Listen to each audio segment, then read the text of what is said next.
The following document contains testimony, communications logs, and tactical assessments regarding the unprecedented deployment of Terran Dreadnought-class vessels in response to the Void Swarm incursion.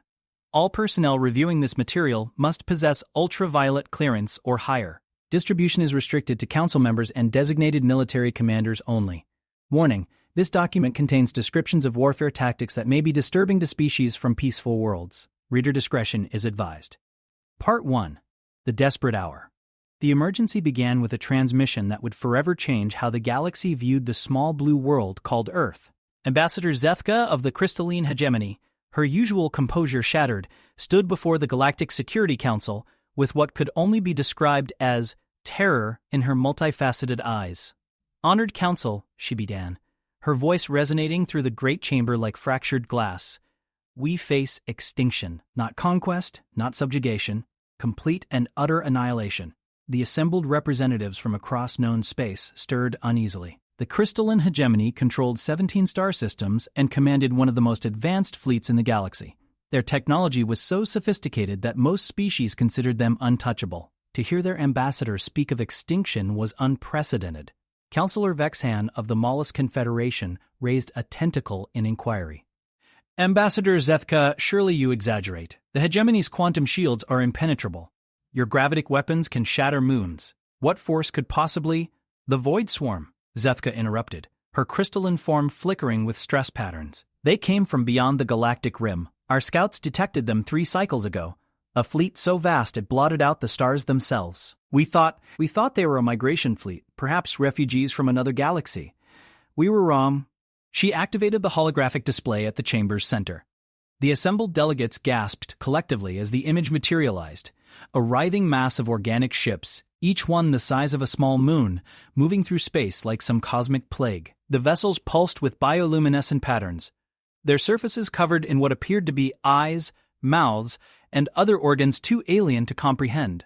"They consumed the Hegemony's border worlds," Zethka continued, her voice growing smaller. "Not conquered, consumed. Every living thing, every trace of technology, even the planetary matter itself. They leave nothing but empty space. Our greatest warships, vessels that took centuries to construct, were devoured in minutes. The crews were absorbed, their knowledge extracted, their essence becoming part of the swarm." Fleet Admiral Korath of the Serpentine Empire leaned forward, his scaled features grim. "How many ships? What are their capabilities?"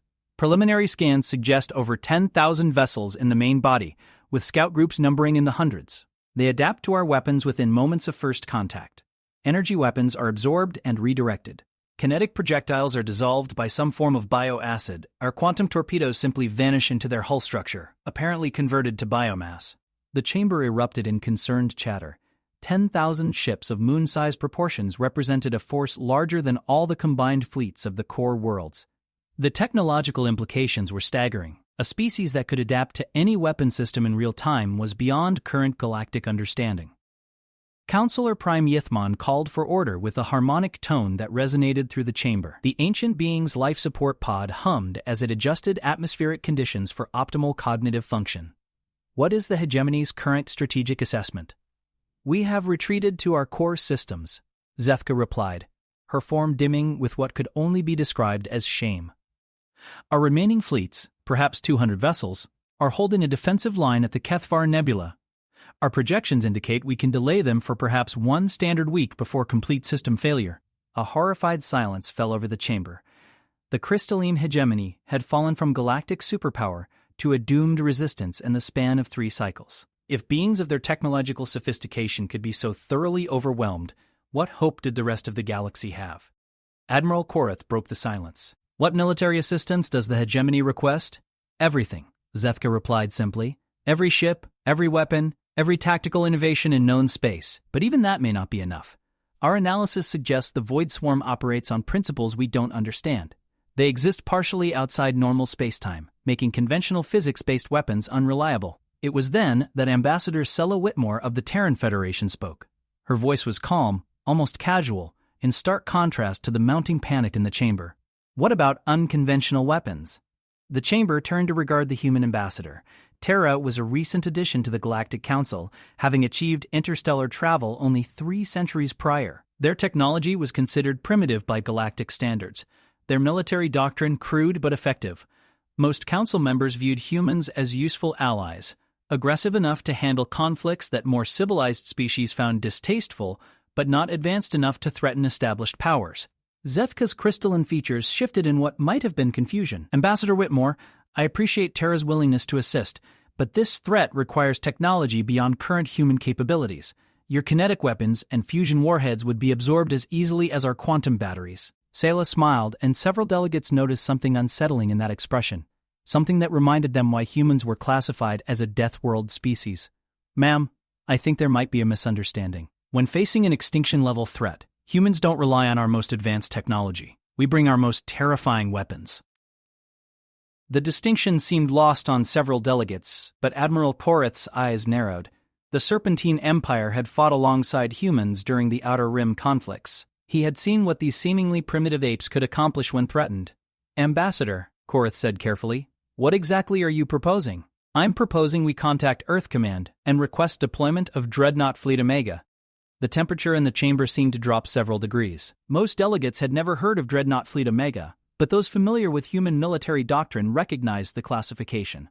Dreadnought fleets were humanity's answer to threats that conventional warfare couldn't handle, ships designed not for exploration or defense, but for total annihilation. Counselor Prime Yithmon's pod hummed with increased activity. Ambassador Whitmore, Terra has never declared the existence of such a fleet in your military disclosure reports. Because it doesn't officially exist, Sayla replied. Dreadnought Fleet Omega was constructed in deep space using resources from the Titan mining colonies. No government acknowledges its existence. No treaty binds its operations. It was built for scenarios exactly like this, when the survival of human space is threatened. The chamber buzzed with alarm. Secret military fleets violated numerous galactic treaties regarding military transparency. The fact that humanity had constructed such a force without council knowledge suggested a level of paranoia and militaristic thinking that made many delegates deeply uncomfortable. Ambassador Trellhan of the pacifist worlds rose, her gossamer wings fluttering with agitation. This is precisely why Deathworld species should never be granted full council membership. You construct weapons of mass destruction in secret while speaking of peace. Sela's expression hardened. With respect, Ambassador Trellhan, your people's definition of peace is possible only because species like mine are willing to commit violence on your behalf. The Void Swarm doesn't recognize your moral philosophy. They won't stop consuming worlds because you explain the ethical problems with their behavior. Enough, Counselor Prime Yithmon intoned. Ambassador Whitmore, what capabilities does this undeclared fleet possess? I can't provide specific technical details without clearance from Earth Command, but I can tell you that Dreadnought Fleet Omega contains weapon systems that most Council species would consider violations of several galactic conventions regarding humane warfare. The silence that followed was deafening. In a galaxy where war was typically conducted with precision strikes and minimal casualties, the implication of inhumane warfare was deeply troubling. Yet the alternative, total annihilation by the Void Swarm, made such concerns seem almost academic. Ambassador Zefka's crystalline form brightened with what might have been hope. If Terra's fleet can provide assistance, the hegemony would be grateful beyond measure. There's a catch, Sela said, her tone becoming deadly serious. If we deploy Dreadnought Fleet Omega, no council member gets to question their methods. No observer missions, no tactical oversight, no humanitarian monitoring. They operate under human command with human objectives until the threat is neutralized. The chamber erupted in heated discussion.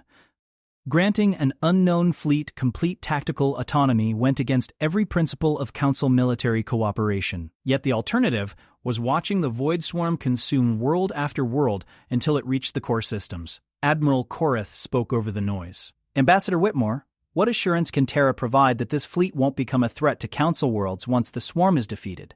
Sela's smile returned, but this time it held genuine warmth rather than predatory calculation.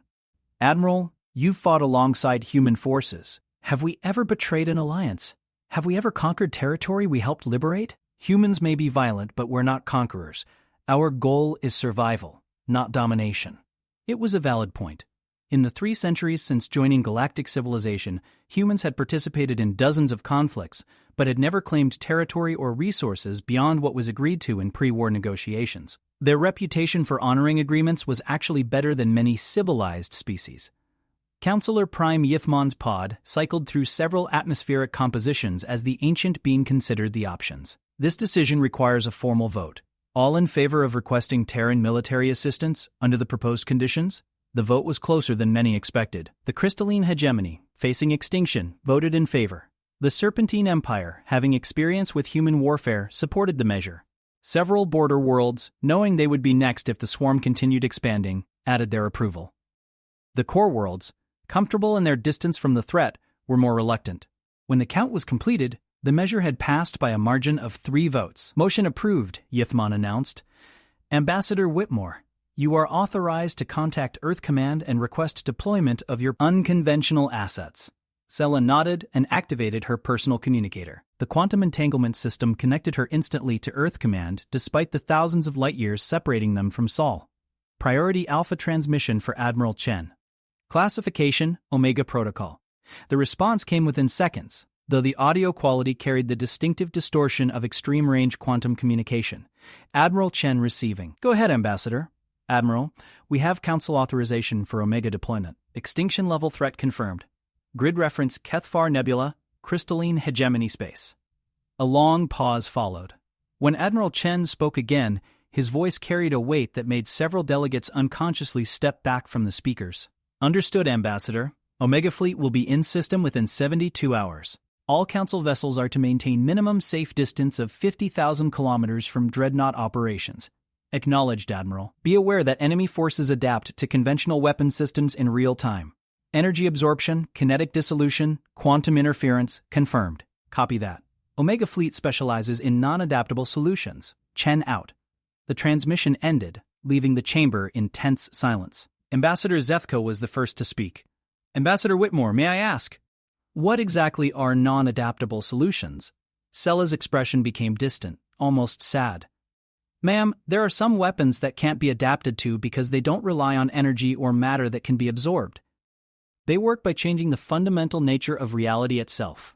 The Void Swarm is about to learn that humans have spent 3 centuries preparing for wars that more civilized species can't even imagine. As if summoned by her words, long-range sensors throughout the chamber began registering massive gravitic distortions at the edge of the system.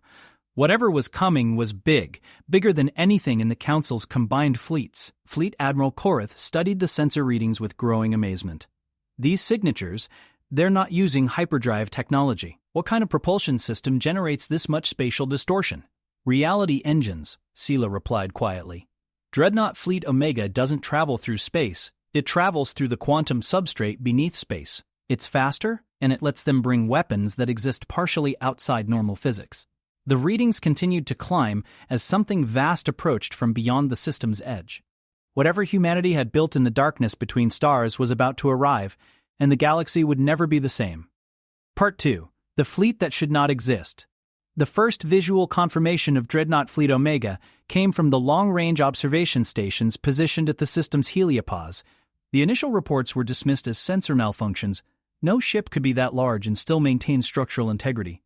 When the backup sensors confirmed the readings, a hushed silence fell over every military command center in Council space. The flagship emerged first from the quantum foam, its bow breaking through reality like some primordial sea creature surfacing from oceanic depths. The vessel was a geometric impossibility. Surfaces that seemed to fold in on themselves, armor plating that appeared to exist in multiple dimensions simultaneously, and weapon systems that hurt to look at directly. Conservative estimates placed its length at 40 kilometers, though the shifting nature of its quantum-locked hull made precise measurements impossible. Admiral Korath, observing from the bridge of his command Dreadnought Striking Serpent, found himself struggling to understand what he was seeing. Sensors report the human ship as simultaneously solid and intangible. How is this possible? His science officer, a brilliant quantum theorist from the Mollusk Confederation, tentatively offered an explanation. Sir, I believe the vessel exists in quantum superposition. Partially in our reality, partially in parallel dimensional matrices. The portions we can see are locked into our spacetime, while other sections phase in and out of existence. To what purpose? Weapons that exist in parallel dimensions can't be blocked by shields or armor that only exist in our reality. They would pass through conventional defenses and materialize inside the target. The implications were staggering. Humanity had somehow weaponized the fundamental nature of reality itself. As the flagship completed its emergence, more vessels followed. Each one was unique in design, as if built for specific types of warfare that Council species had never contemplated. One ship appeared to be constructed entirely of compressed dark matter, its hull invisible except for the gravitational lensing effect it had on nearby starlight. Another vessel seemed to be made of crystallized time itself, its surface showing glimpses of events that hadn't happened yet. Captain Veltar of the hegemony science vessel Quantum Discovery transmitted what would become one of the most studied communications in galactic military history. Council Command, this is Discovery. We're recording energy signatures that shouldn't be possible. One of the human vessels appears to be powered by a contained black hole. Another is generating causality distortions, effects preceding causes in its immediate vicinity. I'm also detecting weapon systems that exist in 11 dimensions simultaneously. The response from Council Command reflected the shock felt throughout civilized space. Discovery, please confirm your readings. Are you reporting that humanity has mastered multi-dimensional engineering? Confirmed, Command. The humans haven't just built warships, they've built violations of physics. As Dreadnought Fleet Omega took position at the edge of hegemony space, its true scope became apparent. 27 vessels in total, each one representing a different approach to the problem of absolute warfare. The smallest ship was larger than most Council battlecruisers. The largest defied comprehension entirely. Sensor readings suggested it might actually be bigger on the inside than the outside, using folded space-time to contain weapon systems that existed across multiple realities. Admiral Chen's voice crackled across all frequencies, his tone carrying the authority of someone who commanded forces beyond conventional understanding.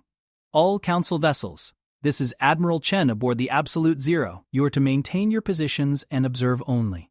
Omega Fleet is going weapons hot in 30 minutes. Ambassador Sela, monitoring from the Council observation vessel, opened a private channel to Admiral Chen. Status report. Admiral, what's our tactical assessment? Ma'am, we've been studying sensor data on the Void Swarm for the past hour. The enemy fleet is impressive. 10,000 bioships with adaptive capabilities, quantum-level regeneration, and what appears to be collective consciousness coordination. Under normal circumstances, they would represent an extinction-level threat. Under normal circumstances? Admiral Chen's laugh was distinctly human, predatory and confident in a way that made other species deeply uncomfortable. Ma'am, Omega Fleet wasn't built for normal circumstances. These ships were designed to fight enemies that conventional physics can't touch. The Void Swarm is about to learn the difference between adaptive evolution and absolute warfare. The 30-minute preparation period passed in tense silence. Council vessels positioned themselves at maximum safe distance while their sensors recorded every detail of the human fleet's preparations. What they observed challenged everything the galaxy understood about military technology. The Absolute Zero, Admiral Chen's flagship, began generating fields of what could only be described as weaponized entropy. The space around the vessel literally began aging at an accelerated rate, cosmic dust crumbling to nothing, background radiation cooling to absolute zero, even the quantum foam underlying reality becoming perfectly still. Any matter that entered these zones would experience heat death at the molecular level. The dark matter vessel, designated Event Horizon, started spinning sections of its hull at velocities approaching light speed. As it did so, space-time began warping around the ship, creating gravitational fields strong enough to tear apart planets. Yet somehow, the vessel remained perfectly stable within the chaos it was generating. Most disturbing was the ship apparently made of crystallized time, called causality loop.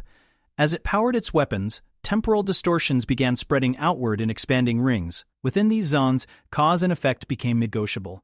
Weapons could fire before being aimed, shields could fail before being hit, and enemy vessels could be destroyed before they were built. Captain Yeldash of the pacifist world's observer ship Harmony's Dream transmitted a message that captured the horror many Council members felt. Council Command, this is Dream. The human fleet isn't just preparing for battle, they're preparing to rewrite the laws of physics in their local area.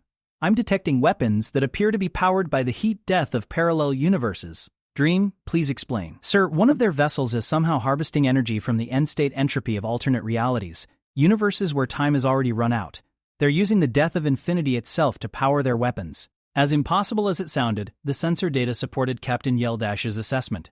Humanity hadn't just mastered advanced technology, they had learned to weaponize concepts that most species couldn't even properly contemplate. Admiral Chen's voice cut through the mounting alarm. All vessels, Omega Fleet is commencing Operation Absolute Solution. Council ships are advised to close sensor apertures to minimum necessary levels.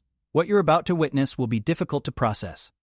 At precisely 13:47 hours Galactic Standard Time, Dreadnought Fleet Omega opened fire. The Absolute Zero led the assault, its entropy weapons reaching across space to touch the leading elements of the Void Swarm. The effect was immediate and horrifying. Bioships that had survived quantum torpedoes and gravitational anomalies simply ceased to exist. Not destroyed, not damaged, but aged into non-existence as billions of years of entropy struck them in seconds. Their adaptive abilities were useless against the fundamental force of universal decay. The event horizon followed with gravitational weapons that created localized Big Bangs in the center of swarm formations. Matter and energy expanded outward at impossible velocities, tearing apart bioships not through conventional damage, but by stretching them across thousands of cubic kilometers of space in milliseconds. But it was the causality loop that provided the most disturbing display of absolute warfare. Its temporal weapons reached backward through time to prevent the Void Swarm from ever reaching their current position. Bioships that had been advancing suddenly found themselves back where they started, trapped in loops of causality that made forward progress impossible. Others were caught in temporal paradoxes, destroyed by weapons that fired before they were built, using resources that didn't exist yet. The Void Swarm's adaptive capabilities, so effective against conventional weapons, were completely overwhelmed. How do you adapt to entropy itself? How do you evolve resistance to the fabric of space-time being rewritten around you? How do you develop immunity to weapons that attack you in the past before you can experience them in the present? The bioships attempted various responses. Some tried to merge together into larger forms that might resist the exotic attacks. Others attempted to phase partially out of normal space-time to avoid the weapons. A few even tried to retreat back toward the galactic rim. None of it mattered. Humanity had spent 3 centuries preparing for absolute war, and the Void Swarm's greatest strength, their ability to adapt and evolve, was meaningless against weapons that operated outside the normal framework of reality. The probability engine, another Omega vessel, began firing what could only be described as weaponized uncertainty. Bioships caught in its targeting radius found themselves existing in multiple contradictory states simultaneously, alive and dead, advancing and retreating, attacking and defending. Unable to resolve these paradoxes, they simply collapsed into quantum foam. The dimensional razor deployed weapons that cut through the barrier between realities, opening wounds in space-time itself. Any swarm vessel caught near these dimensional tiers was pulled into parallel universes where the fundamental constants of physics were different. Realities where matter couldn't exist in stable forms, or where time moved backward, or where causality itself was inverted. As the battle progressed, it became clear that this wasn't warfare in any conventional sense. It was reality editing on a massive scale. Humanity had looked at the universe's operating system and decided that some of the code needed to be rewritten. Admiral Korath, watching from his command vessel, finally understood what Ambassador Whitmore had meant by non-adaptable solutions. You can't adapt to weapons that change the nature of existence itself. Evolution required stable physical laws to work within, but Omega Fleet was fighting with weapons that treated physical laws as suggestions rather than absolutes. The Void Swarm, for all their terrifying power, had made the same mistake that countless species throughout history had made when facing humanity. They had assumed that humans would fight according to the established rules. They had prepared for conventional warfare, biological warfare, even quantum warfare. They had not prepared for humans to declare war on reality itself. Within 6 hours of engagement, the Void Swarm, a force that had consumed 17 star systems and represented an extinction-level threat to galactic civilization, had been completely annihilated, not defeated, not driven off, but erased from existence so thoroughly that some of their bioships had never existed at all. The final casualty report defied comprehension. 10,000 enemy vessels destroyed. 0 human casualties. 0 human vessels damaged. It wasn't a victory in any traditional sense. It was a demonstration that humanity had transcended the normal limitations of warfare. As Omega Fleet powered down their reality-warping weapons and space-time slowly returned to its normal configuration, Admiral Chen's voice carried across the comm channels with disturbing calm. Threat neutralized. Council space is secure. Omega Fleet is returning to deep space patrol. The aftermath of the battle would reshape galactic politics for centuries to come. Every species now understood that humanity possessed weapons that could rewrite the fundamental nature of existence. The implications for future conflicts, for the balance of power, for the very concept of deterrence, were staggering. Ambassador Zethka of the Crystalline Hegemony transmitted a message that would become legendary. Ambassador Whitmore, the hegemony owes Terra a debt that can never be repaid. But I must ask, how long has your species possessed such weapons? Sella's reply would haunt the galactic community for generations. Ma'am, we've always possessed them, we just never had a reason to use them before. Part 3. The Philosophy of Absolute Strength. In the weeks following the complete annihilation of the Void Swarm, the galaxy struggled to comprehend what they had witnessed. Emergency sessions were held in every major governing body, from the core worlds to the outer rim territories. Philosophers debated the nature of reality itself. Military strategists attempted to revise fundamental assumptions about warfare that had held for millennia, but it was in the quiet aftermath, during the formal debriefing sessions held aboard the Council's neutral station orbiting Kepler Prime, that the true significance of humanity's revelation began to emerge. The debriefing chamber was filled with representatives from every major power in the galaxy. Holographic displays showed detailed sensor readings from the battle, though many of the measurements made little sense even to the most advanced physicists. Admiral Chen sat at the center of the circular table, still wearing the simple uniform of the Terran Space Navy, looking remarkably ordinary for someone who commanded weapons capable of rewriting universal constants. Counselor Prime Yithmon's life support pod hummed with increased activity, atmospheric processors working overtime to maintain optimal cognitive function. Admiral Chen, the Council requires clarification regarding Omega Fleet's operational parameters. Our scientists are having difficulty understanding how your weapons function. Chen's expression was patient, almost grandfatherly, as he activated his personal data display. Honored Counselor, understanding our weapons isn't really the important question. The important question is why we built them. The distinction seemed lost on several delegates, but Admiral Korath leaned forward with interest. Having fought alongside humans, he recognized the philosophical undertones that often preceded their most significant revelations. Admiral, Korath said carefully, please elaborate. Chen stood and walked to the chamber's main holographic display, calling up an image of Earth as seen from orbit. The blue world turned slowly, looking deceptively peaceful. 3 centuries ago, when humanity first achieved interstellar flight, we made a discovery that changed everything.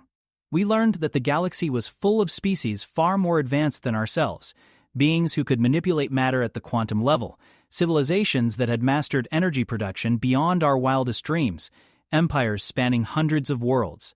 He gestured, and the display showed the expansion of human space over the centuries.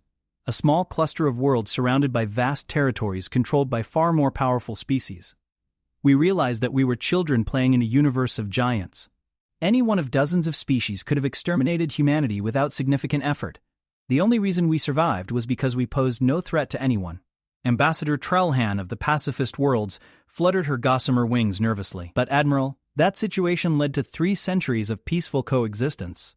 Surely this demonstrates that military superiority is unnecessary? Chen's smile held a sadness that made several delegates uncomfortable.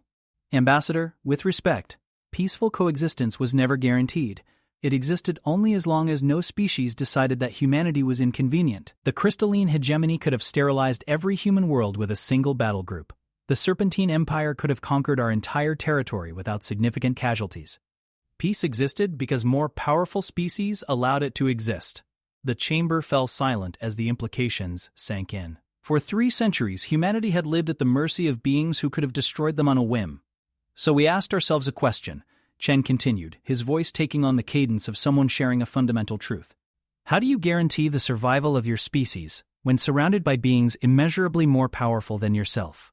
The answer, we realized, was simple. You make yourself too dangerous to threaten. He called up technical schematics that hurt to look at directly. Engineering diagrams that seemed to exist in more than 3 dimensions. Omega Fleet wasn't built to conquer or explore. It was built to ensure that threatening humanity would cost more than any rational actor would be willing to pay. Every weapon system, every reality-warping technology, every physics-breaking innovation was designed around a single principle: absolute deterrence through absolute capability. Counselor Vexan of the Mollusk Confederation raised a tentacle in what might have been confusion. But Admiral, surely such weapons pose a threat to your own species as well? The energies involved could destabilize local spacetime. That's correct, Chen acknowledged. Every ship in Omega Fleet represents an existential risk to nearby human colonies. Operating these vessels requires crews who have voluntarily accepted that they might need to sacrifice their own existence to protect the species. We call them the already dead volunteers, who have psychologically accepted their own deaths in service to humanity's survival. The concept was alien to most council species, where individual preservation was considered a fundamental right. The idea of volunteers accepting certain death as a prerequisite for military service spoke to a mindset that most civilized beings found disturbing. Ambassador Zefka's crystalline form flickered with complex light patterns, the hegemony equivalent of deep thought. Admiral, your species has essentially constructed a sword capable of cutting through the universe itself, then placed it in the hands of individuals willing to die to use it. Is this not excessive? Chen turned back to the Earth display, his expression growing distant. Ma'am, let me tell you about a human concept called mutually assured destruction.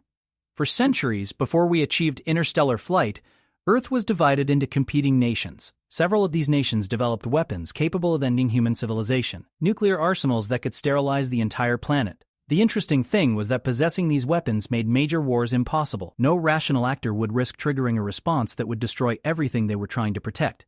He gestured to the holographic representation of Omega Fleet. We've applied the same principle on a galactic scale. Omega Fleet exists not to be used, but to ensure that using it never becomes necessary. Every species in the galaxy now knows that threatening humanity means facing weapons that can rewrite reality itself. The rational response is to avoid threatening us. Fleet Admiral Korath studied the schematics with the eye of a professional warrior. Admiral Chen, this strategy assumes rational actors. What about species driven by ideology, desperation, or simple madness? The Void Swarm, for instance, showed no capacity for rational decision-making. That's why we built the ships, Chen replied simply. Deterrence works against rational actors. Absolute capability is required for irrational ones. The Void Swarm proved that threats to galactic civilization can emerge from beyond known space. Traditional military doctrines based on conventional physics are inadequate for protecting against truly alien threats. He called up detailed battle analysis from the recent engagement. The swarm's bioships adapted to every conventional weapon system within moments of first contact. Energy weapons were absorbed, kinetic weapons were dissolved, quantum effects were neutralized. They represented the ultimate expression of adaptive warfare, a force that could evolve countermeasures to any attack. The display shifted to show the engagement with Omega Fleet. But adaptation requires stable physical laws to function. Our weapons don't operate within normal physics, they change physics itself. You can't evolve resistance to entropy, gravity, time, or causality. These are the fundamental forces that make existence possible. By weaponizing them, we created solutions that no biological or technological system can adapt to. Dr. Yilesen of the Scientific Coalition, a brilliant xenobiologist whose species had devoted millions of years to understanding evolution, spoke for the first time. Admiral Chen, your approach represents a philosophical position that most advanced civilizations have rejected. You're suggesting that ultimate survival depends on the willingness to destroy everything, including oneself. Chen nodded slowly. Doctor, that's exactly what I'm suggesting. Human philosophy has a concept we call the paradox of strength. The strongest individual is not the one who can defeat any enemy, but the one who has destroyed his own weakness so thoroughly that external threats become irrelevant. He paused, looking around the chamber at representatives of species that had achieved technological marvels beyond human comprehension. Every species in this room has weaknesses that could be exploited by a sufficiently determined enemy. You have worlds to protect, populations to preserve, technologies that can be stolen or turned against you. These vulnerabilities make you rational actors, beings who can be threatened, negotiated with, or defeated. The holographic display shifted to show the crew complement of an Omega Fleet vessel. The individuals looked human, but their psychological profiles were unlike anything most species had encountered. The crews of Omega Fleet have systematically eliminated every weakness that could be used against them. They have no fear of death because they've already accepted it. They have no attachment to material possessions because they operate in deep space for decades at a time. They have no concern for their own survival because their mission transcends individual existence. He called up a specific crew member's profile. Captain Sarah Chen, no relation despite the shared surname, commander of the Causality Loop. Her psychological evaluation made disturbing reading. Complete absence of self-preservation instincts, pathological dedication to species survival, and a worldview that treated the destruction of reality itself as an acceptable tactical option. Captain Chen and her crew represent the ultimate expression of human military philosophy, Admiral Chen continued. They have destroyed every aspect of themselves that could be threatened, leaving only the mission. They cannot be intimidated because they don't value their lives. They cannot be bribed because they own nothing. They cannot be defeated because losing is indistinguishable from winning in their psychological framework. Ambassador Sella, who had remained silent during most of the debriefing, finally spoke. What the Admiral is describing is an ancient human concept called the warrior's death. The idea that true strength comes not from the ability to kill one's enemies, but from the elimination of one's own fear of death. She stood and activated her own display, showing historical records from Earth's pre-spaceflight era. Throughout human history, our most effective warriors were those who had transcended the normal attachment to life. Samurai who practiced ritual suicide to perfect their honor. Spartans who considered death in battle the highest achievement. Viking berserkers who fought without regard for personal survival. The images were disturbing to most council members, beings hurling themselves into combat with apparent joy, accepting wounds that would be fatal, fighting with a fury that seemed to transcend rational thought. What makes Omega Fleet terrifying isn't their weapons, Sella continued. It's the philosophical framework that makes those weapons possible. Each crew member has achieved a psychological state where the destruction of the universe is preferable to the defeat of humanity. They're not soldiers in any conventional sense. They're living embodiments of the principle that some things are worth any sacrifice. Dr. Yileson's scientific curiosity overcame his horror at the concept. Ambassador, such psychological conditioning would seem to make these individuals unsuitable for normal social interaction. How does human society function with such dangerous elements? Admiral Chen answered the question. Dr. Omega Fleet crews undergo psychological conditioning that makes them effectively non-human in their thinking. They can't return to normal society because they've sacrificed their own humanity to protect it. They spend their entire careers in deep space, emerging only when extinction-level threats require their intervention. He called up deployment records showing decades-long patrols in the void between galaxies. These crews live in isolation, maintaining weapons that could destroy star systems, waiting for threats that may never come. They've accepted not just death, but a kind of living death. Existence without the connections and experiences that make life meaningful to normal humans. The chamber digested this information in horrified silence. The psychological sacrifice required to crew such vessels was beyond what most species could comprehend. Counselor Prime Yithmon finally spoke, its harmonic voice carrying undertones of something that might have been respect. Admiral Chen, you're describing a military doctrine based on systematic self-destruction in service to species survival. The philosophical implications are staggering. Yes, they are, Chen agreed, but the alternative was accepting that humanity would always exist at the mercy of more powerful species. We chose to make ourselves too dangerous to threaten, rather than trust in the continued benevolence of beings who could destroy us without effort. He returned to his seat, his expression becoming more human, more grandfatherly. The title of this operation report mentions an ancient human saying, "The man who destroys his weak self can never be destroyed by others." Omega Fleet represents the ultimate expression of this philosophy. By destroying their own attachment to life, possessions, comfort, and even sanity, these crews have made themselves invulnerable to external threats. Ambassador Trailhand's wings fluttered with what was clearly distress.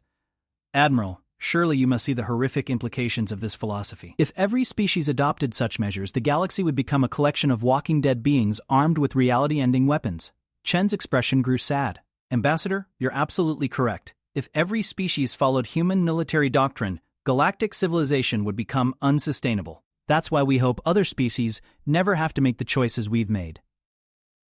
He stood again, looking around the chamber at representatives of civilizations that had achieved wonders through cooperation, diplomacy, and the advancement of knowledge. Humanity doesn't want to be the galaxy's military force. We'd prefer to explore, to learn, to contribute to the advancement of galactic civilization. But we also understand that civilization requires protection from forces that don't recognize civilized values. The holographic display shifted to show the empty space where the void swarm had been annihilated. The swarm represented exactly such a force, beings whose only purpose was consumption and destruction. Traditional diplomatic solutions were impossible because they had no interest in negotiation. Conventional military responses were inadequate because they adapted to any weapon system. Only absolute force applied without moral limitation could stop them. He turned back to face the assembled delegates. Omega Fleet exists so that species like yours never have to make the psychological sacrifices necessary to operate such weapons. You can continue to value life, to seek peaceful solutions, to maintain the cultural achievements that make civilization worthwhile. We've accepted the burden of being willing to destroy everything so that you don't have to. The silence that followed was profound. Every delegate understood that they had just witnessed something unprecedented in galactic history. A species that had voluntarily accepted the role of ultimate guardian, paying the psychological price necessary to protect others from threats that conventional civilization couldn't handle. Admiral Korath, with his military background, was the first to grasp the full implications. Admiral Chin, humanity has essentially appointed itself as the galaxy's last resort, the option that's used only when everything else has failed. That's correct, Admiral. We sincerely hope Omega Fleet never has to deploy again. But if another extinction-level threat emerges, if conventional military doctrine proves inadequate, if the survival of galactic civilization requires weapons that operate outside normal physics, we'll be ready. As the debriefing session concluded and the delegates prepared to return to their respective governments, each carried with them the knowledge that the galaxy had fundamentally changed. Humanity had revealed that they possessed not just advanced technology, but the philosophical framework necessary to use that technology without limitation. The man who destroys his weak self can never be destroyed by others. Omega Fleet had proven that this ancient human wisdom could be applied on a galactic scale, creating protectors who had sacrificed their own humanity to preserve everyone else's. The galaxy was safer now, protected by beings who had voluntarily become something beyond human understanding.